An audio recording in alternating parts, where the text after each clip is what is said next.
What if the next Silicon Valley isn't on Earth?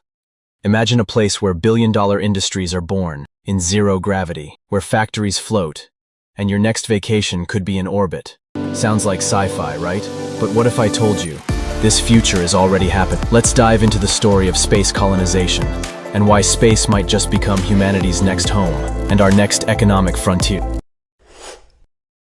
So what exactly is space colonization? It is building permanent, self-sufficient human settlements beyond Earth, on the Moon, Mars, even asteroids or floating habitats.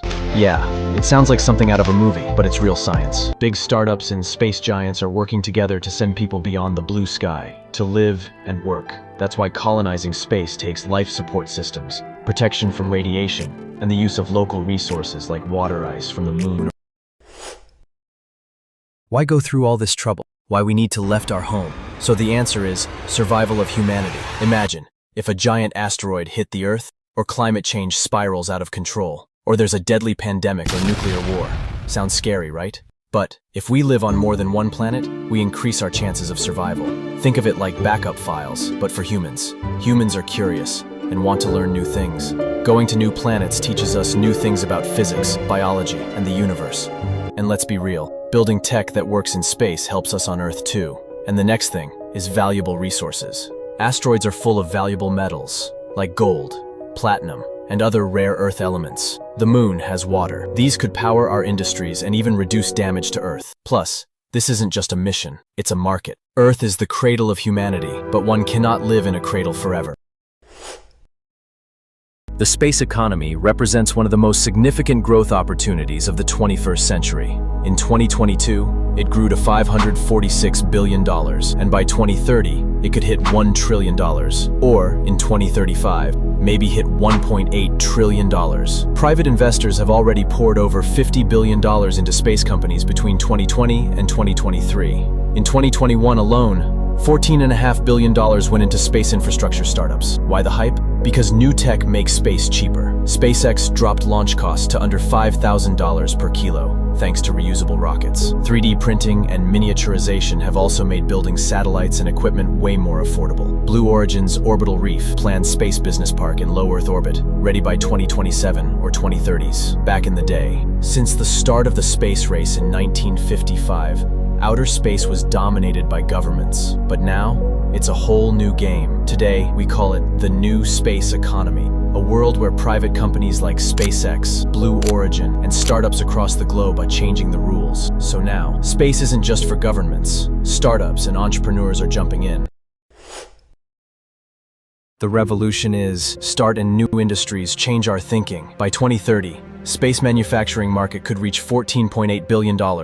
Microgravity allows us to build better, purer materials, like stable pharmaceuticals and defect-free crystals. Asteroid mining is a $1 trillion opportunity. By 2029, it could grow to $4.56 billion because there are around 1,000 asteroids loaded with platinum, gold, cobalt, and water ice. Space tourism is also evolved. By 2035, the industry could hit $5.1 billion. Companies are already offering suborbital flights, space hotels, and even lunar tours. NASA's Artemis program aims to establish a sustainable presence on the Moon by 2030. You think this shift is only for business industry? No, but the job market is also emerging. Over 70,000 jobs in the US space sector in 2023, growing faster than other tech fields, rising the demand for AI experts, robotics engineers, and space lawyers. Why the manufacturing in space is helpful? Manufacturing in space offers unique advantages, including microgravity conditions that enable production of materials with fewer defects and vacuum conditions that eliminate contamination. But why do we compare space to Silicon Valley? If you think Silicon Valley and space industry have some similarities, so you're right.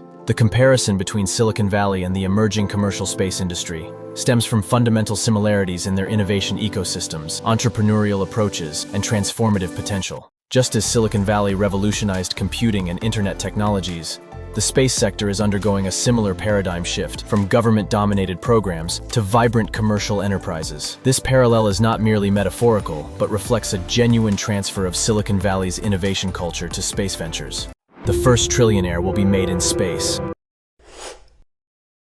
If you think the space colonization is a piece of cake, You are not right this time. High costs. Building in space costs billions. Returns take years and most startups can't afford that risk. Another difficulty is a classic chicken and egg problem. Who will buy stuff in space if nobody lives there yet? Property right. Confusion. Who owns the moon or an asteroid? The laws are still fuzzy. Market competition is also a problem to tackle. As more companies enter the game, the fight for funding and market share gets tough. Health risks, radiation, zero gravity, disrupted sleep. Space can seriously mess with human biology. Even our gut bacteria struggle in orbit. These are real problems. But innovation has always come with challenges.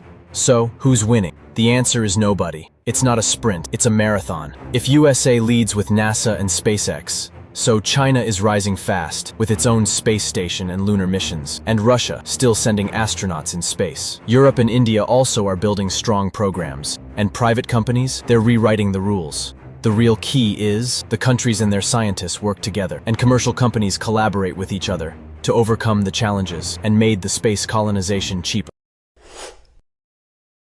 The space colonization movement is changing everything. From in-orbit drug factories to vacuum-based manufacturing to asteroid mining and space hotels. It's no longer just about exploring space. It's about living and working there. Companies like Space Pharma are building drug labs in orbit, which utilizes microgravity conditions to produce more stable and purer pharmaceutical products. Moon Express is working on mining the moon and extract the precious metals. Scientists believe helium-3 on the moon could fuel nuclear fusion, which is the source of cleaner energy.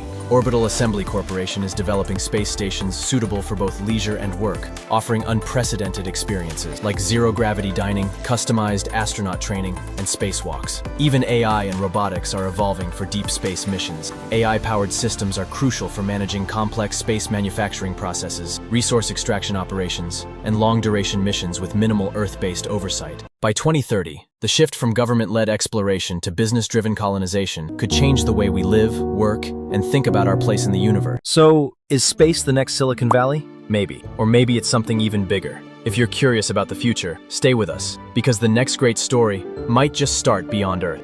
Like, subscribe, and hit the bell icon to keep exploring with us. And drop a comment. Where would you build your space colony?